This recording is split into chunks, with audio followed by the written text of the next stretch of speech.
I think you look better with a shaved head. Yeah? I think that whole comb-over thing was just, like, didn't make any sense. You're too tough for a comb-over. Yeah, the comb-over. You know, the brush-forward kind of thing. You know what I mean? Yeah. You're an animal, Randy. Just enjoy yourself. I am doing that, for sure. So you're going to fight this humongous bastard, Nogueira, and then you're gonna beat him up, and then you're gonna beat up Brock Lesnar, please, right? Hopefully. I mean, yeah, that hopefully it goes just like that. Right, and that's the name of the game. You're in there to get the belt back off this humongous dude. Do you realize that he has a penis tattooed on his chest? You know this, right? Somebody has pointed out the similarities there. Yeah. Right. Yes, he's pointed the cock at his jugular. I have no idea what he's trying to tell everybody, but that is what he's done. Do you believe? I think that you were winning that fight. What was it that allowed you to lose that fight? Because I believe you are the superior fighter. What was going on? Were you distracted by the cock on his chest? No, I wasn't a distraction really. It was just one of those deals. I got caught with a long right hand and caught me behind the ear and knocked me on my butt, frankly. Right, yeah. So did you really get knocked out? You don't really remember the last bit? No, I don't think it was out. I don't think I ever went out. I got flashed and knocked on my can, and then he's a big, strong guy. He jumped right down on top of me and started hitting me. And once there, it was difficult to get out of that position and protect myself. And then the referee stopped the fight. So, when you actually were in the clinch with him up against the cage and stuff, do you think he's the strongest guy you've ever fought? I mean, certainly one of the biggest guys I've ever fought. Yeah. I didn't feel overwhelmed with the strength, but he's definitely a big, strong guy, for sure. Yeah. So what is your plan to beat this Nogueira dude? Oh, I think box his ears. Yeah. Right, box his ears. You're not going to go to the ground with this guy? Well, I think I have an advantage in the standing position. I'll try and exploit that. I'm ready to go to the ground if it goes there. I mean, it is a fight. Anything can happen. So, right. You're ready for anything? Absolutely. Well, you're Randy Couture. You're supposed to be ready for everything. Hey, speaking of ready for everything, how many wives have you had? 3 now. Yeah! Wait a minute, I got a button for that. That's pretty fucking awesome right there. So you've had 3 different wives? Yes. And the last wife, you got into mixed martial arts? Yeah, I did. And then she got her jaw broken, and then you left her? Well, it was sort of in that sequence of events. Did you leave her? Related to each other, but you didn't leave her because she couldn't fight for shit? No, the fighting had very little to do with it. Right, she was just annoying. Yeah, we weren't getting along too well. Fair enough. You got to move on. You're Randy Couture. She couldn't keep up with you, mate. You're obviously. I mean, how old are you now? 46. 46. And you can beat up fucking 20-year-olds. Hey, are you on steroids? No, I passed that test. Man, I gotta get what do you do every day? Like, do you ever eat pizza or any shit like that? Occasionally. Yeah. On a rare occasion, I'll have some pizza. I'm pretty normal. I eat pretty normal food most of the time, but I try to stay away from the junk and the processed foods. Right. You eat clean, so to speak. I try to. But what is your training regimen? I mean, is it when you get to this age? I know everyone can keep bringing up the age. The only reason I'm bringing it up is because I'm 37, and I would love to know how I can get in better shape the older I get. And I feel like that's what you've done. So, what is your training regimen in a day? How many hours do you train at the gym? Well, obviously, it changes now that I've been in a 9-week training camp getting ready for this fight and the peak for this fight. So. Yeah. I'm training twice a day, 6 days a week, getting ready for this fight. And the morning workouts are about an hour and a half sometimes, and afternoon workouts are about 2 hours usually. Right. And twice a day. So, I mean, it's a grind. Do you sleep in the middle of the day?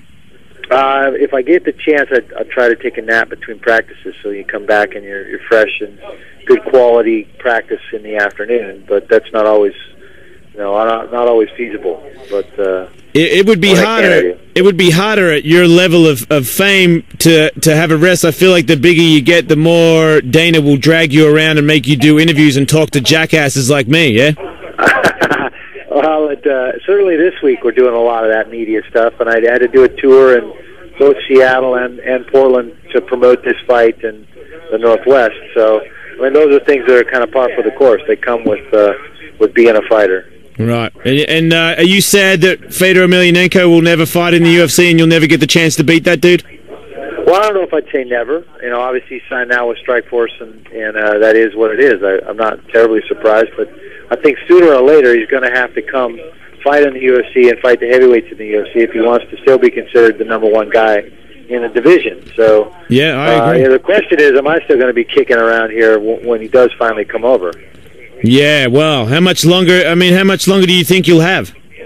I take it one fight at a time. I'm getting better. I think I'm the best fighter I've ever been right now, but you know, I know at some point, realistically, I'm going to have to find something else to do, and I can't do this forever. So, unfortunately, maybe you could be the host of the UFC next to Joe Rogan, so that that Goldberg dude could finally shut the fuck up because he doesn't know what he's talking about.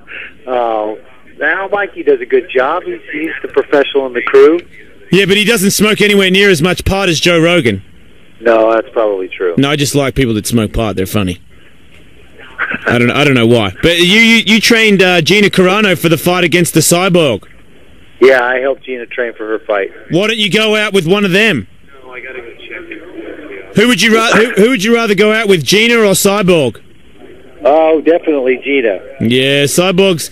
But I think Cyborg's got a pretty good body. No, she's definitely fit. She's strong and muscular, and you know she's already married. So oh right, my bad, Cyborg, my bad. What about? So you're more of a feminine body? Oh yeah, definitely. What are you on the prowl right now, Randy, or do you have a girlfriend, or are you completely single? I've got a young lady that I've been seeing from Alabama. That's you know, gotta like those Southern girls. Yeah, why? Well, first of all, the accent is spectacular. Right. Okay. But yeah, I don't know. There's just something about Southern girls. They're sweet and nice, and she's fun to be around. And yeah, it's been good. Would you say that when you fought Brock Lesnar, were you in the middle of your divorce then? Was that still happening? No, I hadn't taken off. I hadn't left Kim yet. That didn't happen until spring. I fought Lesnar in November, and I left Kim in April. That's right. I saw her walking into the to the stadium with you earlier that day. So she was there, and you obviously knew that things were rocky. She was starting to annoy you, and then you still had to fight a dude with a cock on his chest. This must have been a challenge. Now that you don't have her pestering you and pissing you off, and now you've got a nice new Southern girl, do you think that you'll have a clearer conscience, a clearer mind, and that was why you're saying that you are the best fighter you've ever been today?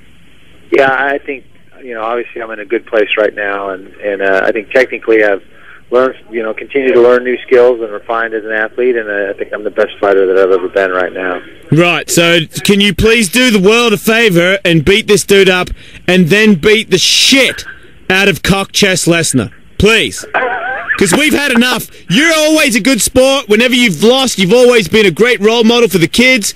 You've always been an excellent sportsman, a great sportsmanship. This guy is bad for the UFC. He's bad for MMA. He talks shit. He's a wrestler, a fake wrestler with a cock on his chest. Can you please, Captain America, beat this cocksucker up for the kids? Please. I'm ready. All right, well, we're ready. Randy, it's an honor to speak to a man of your stature, and I'm going to let you go because I know talking to people on the radio is fucking annoying, and good luck with your upcoming fight at UFC 102. Thanks, bud. I appreciate it. You're the man. Later, mate. The natural Randy Couture is not married to an annoying bitch anymore, so he's devastatingly dangerous.